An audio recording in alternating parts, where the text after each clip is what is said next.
aking bumubuhos, purihin natin ang Diyos.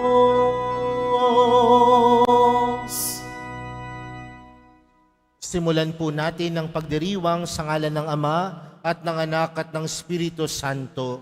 Amen. Ang pagpapala ng ating Panginoong Jesucristo, ang pag-ibig ng Diyos Ama at ang pakikipagkaisa ng Espiritu Santo naway sumainyong lahat. At sumaiyo rin. Mga kapatid, tayo pong lahat ay nagkakatipon bilang isang mag-anak ng Diyos sa pagdiriwang ng banal na Eukaristiya. At upang tayo po ay maging karapat-dapat gumanap sa banal na pagdiriwang na ito, alalahanin po natin ang ating mga pagkukulang at nagawang pagkakasala at buong kababaang loob tayong humiling ng awa at pagpapatawad mula sa Diyos.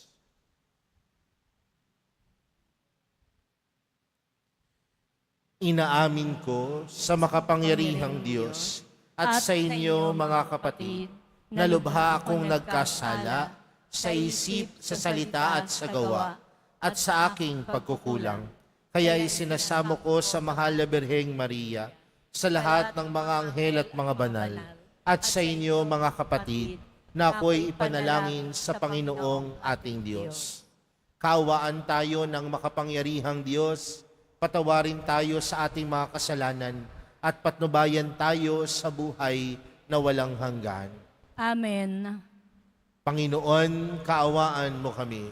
Panginoon, kaawaan mo kami. Kristo, kaawaan mo kami. Kristo, kaawaan mo kami. Panginoon, kaawaan mo kami. Panginoon, kaawaan mo kami. Manalangin tayo.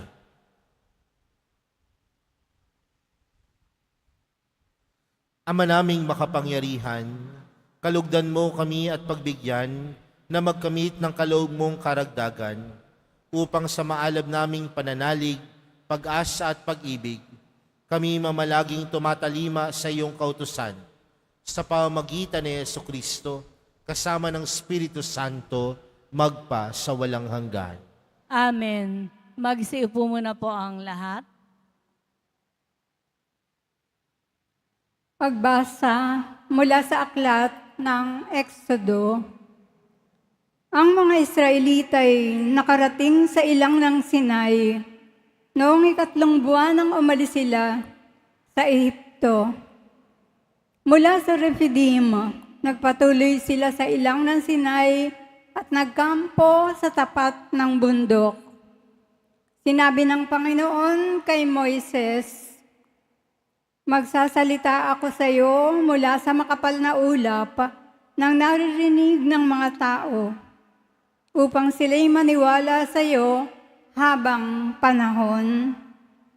At sinabi ni Moises sa Panginoon ng pasya ng mga tao. Sinabi ng Panginoon kay Moises, "Sabihin mo sa mga tao na humanda sa pagsamba sa akin ngayon at bukas. Kailangang labhan nila ang kanilang mga kasuotan at humanda sa makalawa. Sapagkat ako, ang Panginoon ay bababa sa bundok ng Sinai para makita ng mga tao."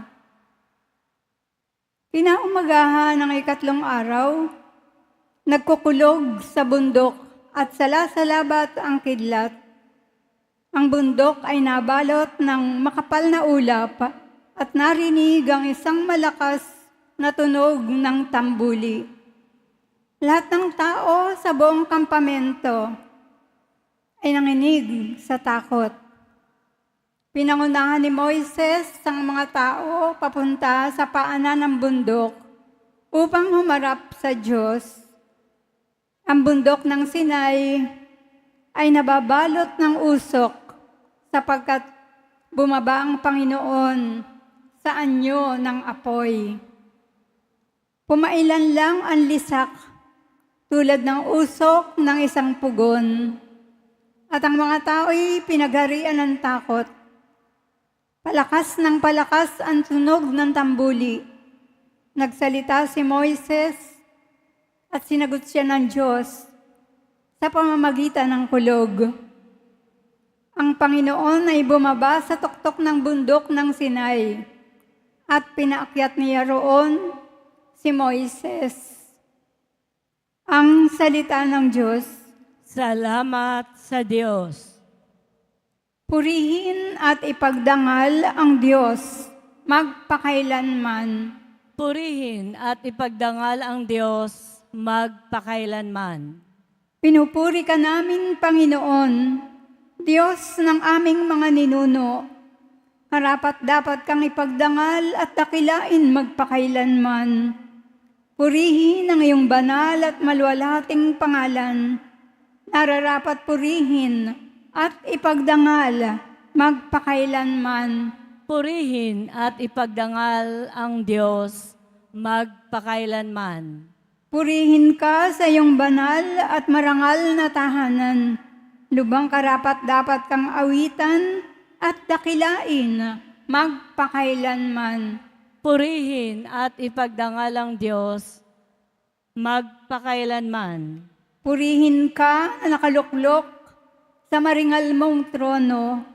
Karapat-dapat kang awitan at dakilain magpakailanman.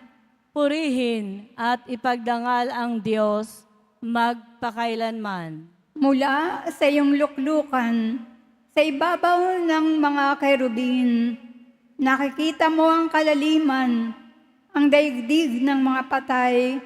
Karapat-dapat kang purihin at dakilain magpakailanman.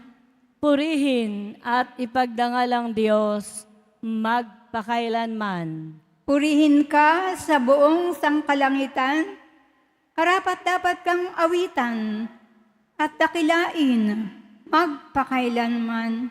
Purihin at ipagdangal ang Diyos magpakailanman. Magsitayo na po ang lahat.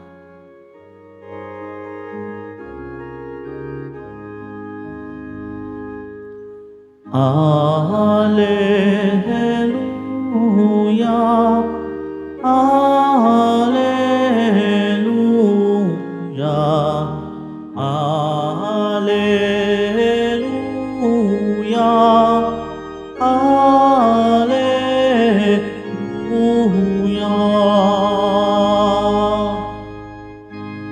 Papuri sa Diyos Ama, pagkat ipinahayag niya, hari siya ng mga aba. Alleluia,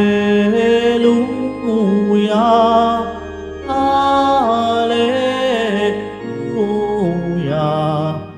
Alleluia, Alleluia.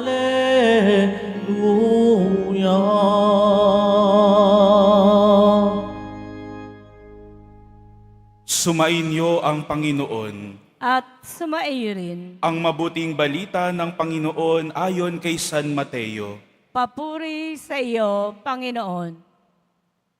Noong panahong iyon, lumapit ang mga alagad at tinanong si Jesus, "Bakit po ninyo dinadaan sa talinhaga ang inyong pagsasalita sa kanila?" Sumagot siya, "Ipinagkaloob sa inyo na malaman ang mga lihim tungkol sa paghahari ng Diyos. Ngunit hindi ito ipinagkaloob sa kanila, sapagkat ang mayroon ay bibigyan pa at mananagana. Ngunit ang wala, kahit ang kakaunting nasa kanya ay kukunin pa. Nagsasalita ako sa kanila sa pamamagitan ng talinhaga, sapagkat tumitingin sila, ngunit hindi nakikita, at nakikinig, ngunit hindi naririnig, ni nakauunawa. Natutupad nga sa kanila ang hula ni Isaías na nagsasabi, "Makinig man kayo ng makinig, hindi kayo makauunawa, at tumingin man kayo ng tumingin, hindi kayo makakakita, sapagkat nagiging mapurol ang isip ng mga ito. Mahirap makarinig ang kanilang mga tainga, at ipinikit nila ang kanilang mga mata. Kung di gayon, di sinsanay nakita ang kanilang mga mata, nakarinig ang kanilang mga tainga, nakaunawa ang kanilang mga isip, at nagbalik loob sa akin. At pinagaling ko sila, sabi ng Panginoon. Mapalad kayo sapagkat nakakakita ang inyong mga mata at nakaririnig ang inyong mga tainga. Sinasabi ko sa inyo, maraming propeta at matutuwid na tao ang nagnasang makakita sa inyong nakikita, ngunit hindi ito nakita, at makarinig sa inyong nakaririnig, ngunit hindi ito napakinggan. Ang mabuting balita ng Panginoon. Ong Hesukristo. Magandang tanghali po sa inyong lahat. Ngayong araw na ito at sa ngayong linggong ito, patuloy po nating pinagninilayan ang pakikinig sa Panginoon. Ang patuloy nating pakikinig, pagsunod at pagsasabuhay sa lahat ng mga turo ng ating Panginoon. At narinig po natin sa ating mabuting balita, sa ating ebanghelyo, na pinapaalalahanan ni Jesus ang kanyang mga alagad. Sapagkat yung mga alagad, tinatanong si Jesus, Panginoon, bakit kailangan pa po sabihin na ang inyong mga turo sa pamamagitan ng mga talinhaga? Bakit hindi na lang po pwedeng diretso sabihin sa mga tao ang nais nyo pong ibahagi sa kanila? Napakasimple lang po ang sagot ni Jesus. Sapagkat meron silang mga mata pero hindi nakakakita. Meron naman silang mga tenga pero hindi naman nakakarinig. Ibig sabihin, sarado ang kanilang mga puso. Kahit anong sabihin ng Panginoon, kahit na anong gawin, kahit na patalinhaga o idiretso sabihin ng Panginoon, hindi nagtatanda ang mga nakaririnig. Kagaya noong ating ebanghelyo kahapon, hindi ito umugat doon sa pagkatao ng mga nakikinig. At yun din po siguro ang nararanasan natin kung meron tayong makausap na gusto nating tulungan, gusto nating payuhan ang ibang tao, pero para bang kinakausap lang natin ang hangin, kinakausap lang natin ang kawalan. Gusto mong tumulong, gusto mong makatulong sa buhay ng iyong kaibigan, pero parang wala siyang kusa. Kumbaga parang ayaw din niya makinig. Pasok dito, labas sa kabila. Ang mga magulang na naririto sa inyong mga anak, kapag kayo ay nagbibigay ng leksyon, nagtuturo sa kanila, minsan pasok sa isa, labas sa kabila. Napakasimple at nandyan na ang nais ibahagi ng Panginoon. Pero may mga mata, may mga tenga tayo, kaso hindi natin nauunawaan kung nasaan ang Panginoon sa bagay na iyon. Kaya nga po mga kapatid, panalangin natin sa Panginoon na tunay nating makilala siya sa lahat ng bagay, sapagkat kaya hindi natin marahil nauunawaan kung nasaan ang Panginoon sa ating mga buhay, sapagkat pilit natin tayo mismo ang nagtatakip ng ating mga mata, ang nagtatakip ng ating mga tenga. Kaya gusto lang natin makita ang nais nating makita, at gusto lang natin marinig ang nais nating marinig. Hindi yung kailangan natin makita at kailangan nating marinig. Kasi minsan, yung mga dapat nating makita at dapat nating marinig ay napakasakit sapagkat ito ang katotohanan. Hindi natin alam paano harapin, hindi natin alam kung paano tatanggapin, sapagkat ito ay nakakasakit sa ating mga damdamin, sa ating mga nakikita at naririnig.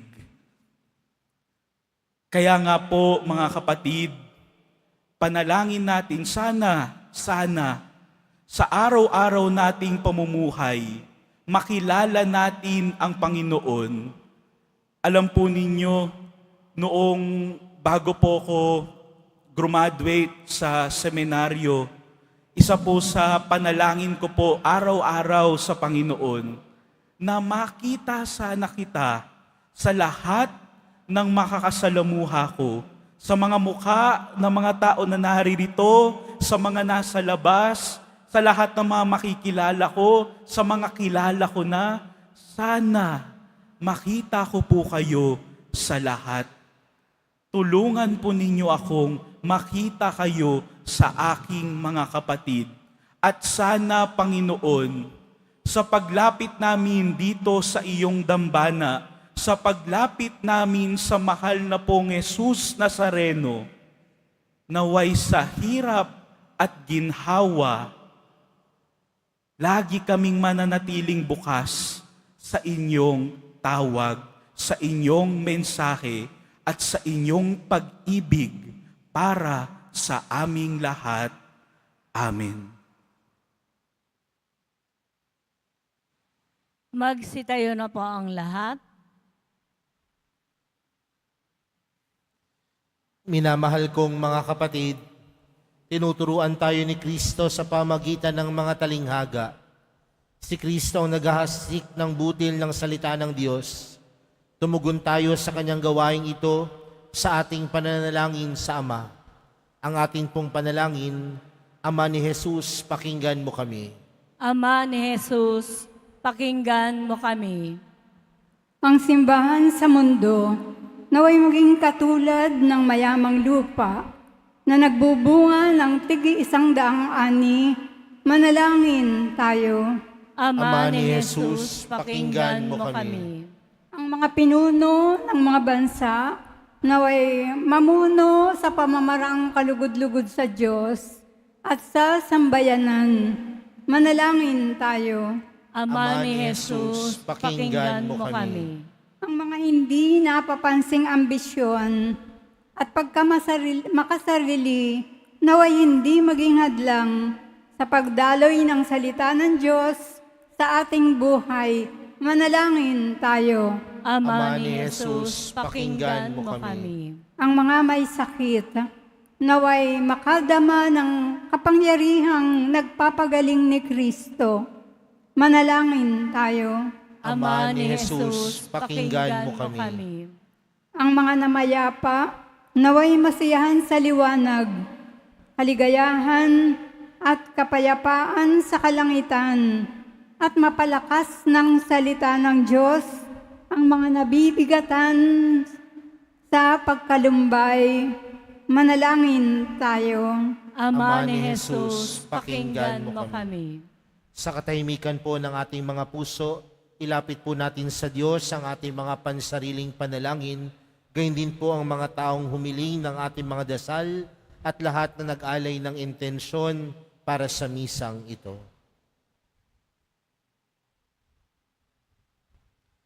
Amang makalangit, tulungan mo kaming makilala ang butil ng iyong salita na nahasik sa aming buhay. Huwag nawa naming masilo ng mga alalahanin ng mundong ito, bagkus maging maliksi kami sa paglilingkod sa iyo upang makapamunga kami ng mayamang ani. Hinihiling namin ito sa pamamagitan ni Kristong aming Panginoon. Amen. Magsiupo muna po tayong lahat.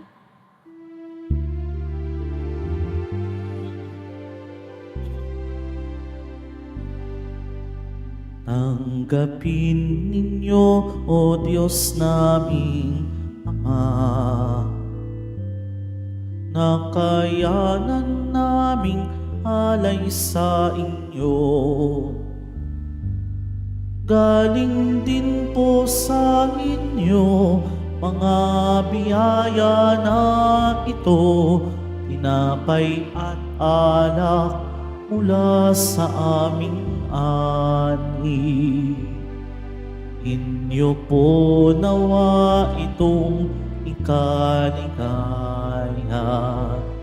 Kung mamarakatin po sila'y inyong gawin. Katawan at dugo ng inyong anak, minamahal naming Jesus.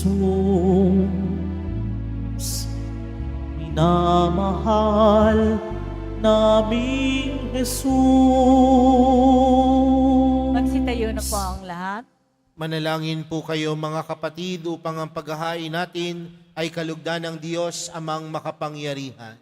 Tanggapin nawa ng Panginoon itong paghahain sa iyong mga kamay, sa kapurihan niya at karangalan sa ating kapakinabangan at sa buong sambayanan niyang banal. Ama naming lumikha, lahat ng iyong mga paghahaing ipinag-utos noong araw ay iyong pinagtibay sa isang haing hantungan ng tanan. Tanggapin ang ginaganap ngayon ng iyong mga lingkod at basbasan mo ito ng kabanalang gaya ng iyong kaloob sa mga alay ni Abel na lubha mong ikinalugod, upang ang mga handog ng bawat isang nagbigay para sambahin ang banal mong ngalan ay magkamit ng karagdagan mong kasiyahan sa pamamagitan ni Jesucristo kasama ng Espiritu Santo magpa sa walang hanggan. Amen. Sumainyo ang Panginoon. At sumaiyo rin. Itaas sa Diyos ang inyong puso at diwa. Itinaas na namin sa Panginoon. Pasalamatan natin ang Panginoong ating Diyos. Marapat na siya ay pasalamatan. Ama naming makapangyarihan, tunay ngang marapat na ikaw ay aming pasalamatan. Pinagbibigyan mong ito'y aming maihayag, kahit na ito'y walang anumang may daragdag, sa kadakilaang sa iyo ay likas. Sa pagpupuri naming ang nakikinabang, ay kami ring iyong pinakikiharapan sa pamamagitan ng iyong anak na minamahal.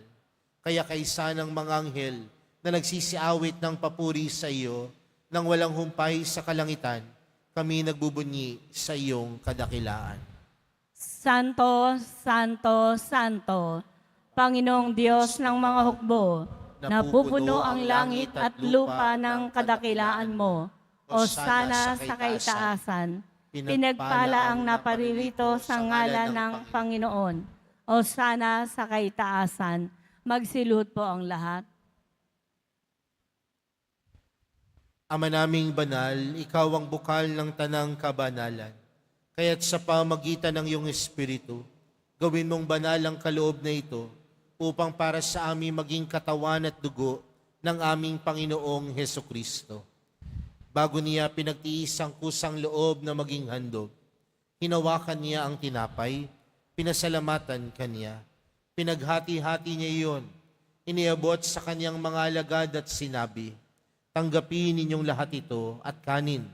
Ito ang aking katawan na ihahandog para sa inyo.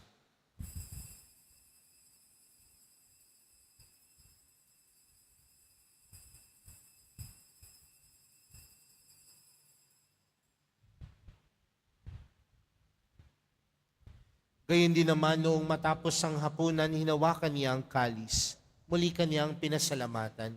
Iniabot niya ang kalis sa kanyang mga alagad at sinabi, tanggapin ninyong lahat ito at inumin. Ito ang kalis ng aking dugo, ng bago at walang hanggang tipan. Ang aking dugo na ibubuhos para sa inyo at para sa lahat, sa kapagpapatawad ng mga kasalanan. Gawin niyo ito sa pag-alala sa akin.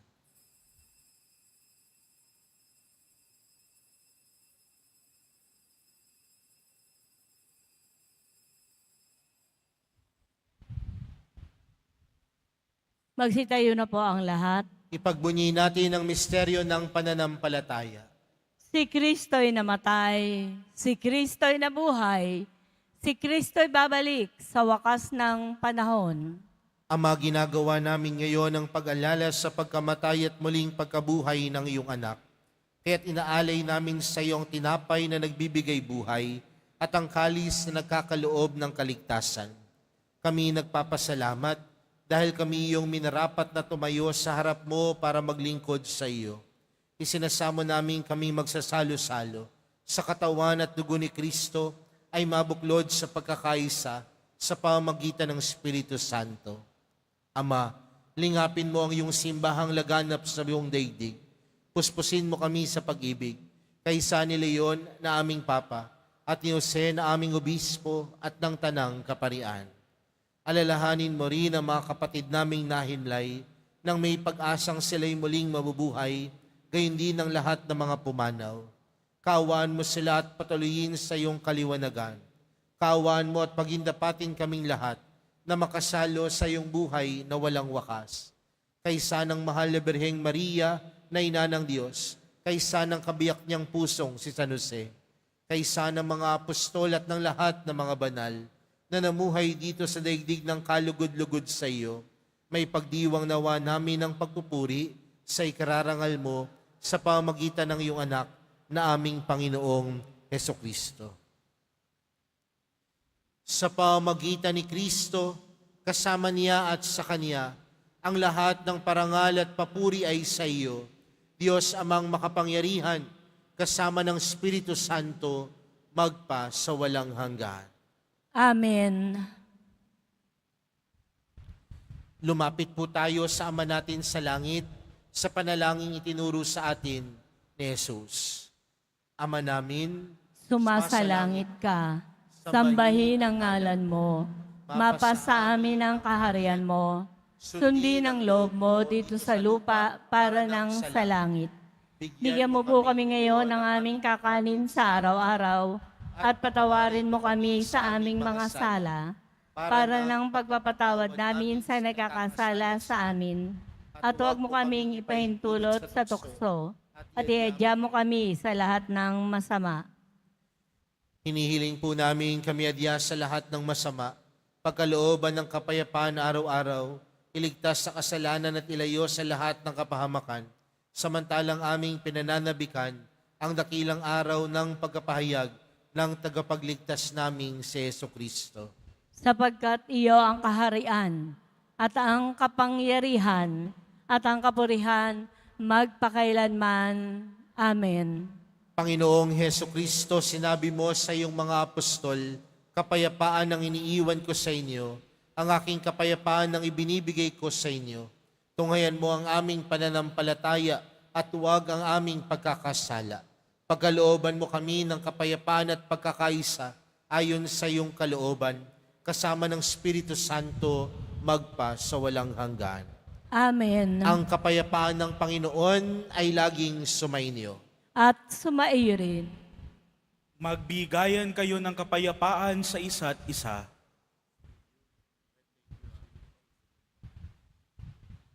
Kordero ng Diyos na nag-aalis ng mga kasalanan ng sanlibutan, maawa ka sa amin. Kordero ng Diyos na nag-aalis ng mga kasalanan ng sanlibutan, maawa ka sa amin. Kordero ng Diyos na nag-aalis ng mga kasalanan ng sanlibutan, ipagkaloob mo sa amin ang kapayapaan. Magsiluhod po ang lahat.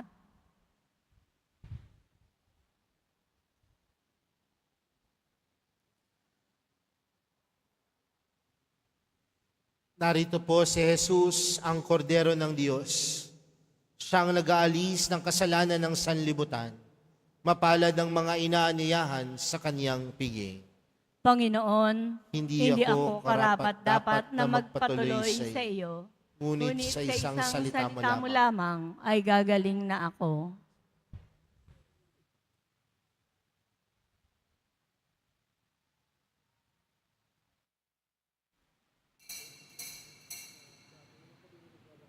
Para po sa lahat ng tatanggap ng banal na komunyon, sasagot po tayo ng amen. Pagkasabi po ng pari o ng lay ministers ng katawan ni Kristo, at isubo po agad sa bibig bago umalis sa harapan ng pari o ng lay ministers, subunod po tayo at maraming salamat po.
Nalangin tayo.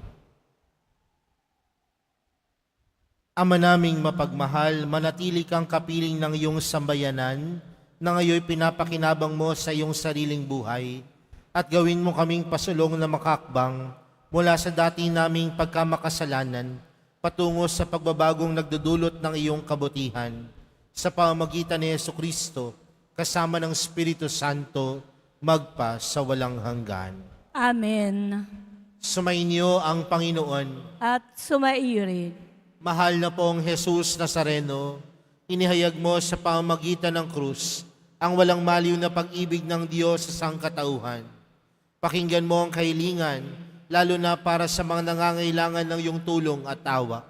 Makamtanawa namin ang iyong kasagutan na may utang na loob na tinatanaw.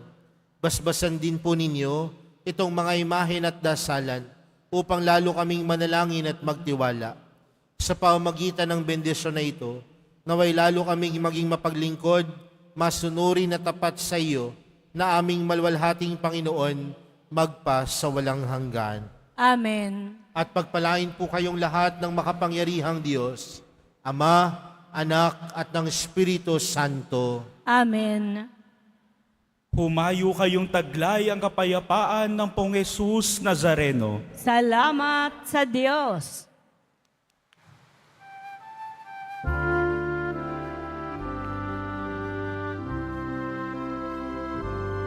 Nuestro Padre Jesús Nazareno, sinasamba ka namin. Pinipintuho ka namin. Aral mo ang aming buhay at kaligtasan. Nuestro Padre Jesús Nazareno, iligtas mo kami sa kasalanan. Ang krus mong kinamatayan ay sagisag ng aming kaligtasan. Nuestro Padre Jesús Nazareno, dinarangal ka namin. Nuestro Padre Jesús Nazareno, niluwalhati ka namin. Nuestro Padre Jesús Nazareno, dinarangal ka namin. Nuestro Padre Jesús Nazareno, niluluwalhati ka namin.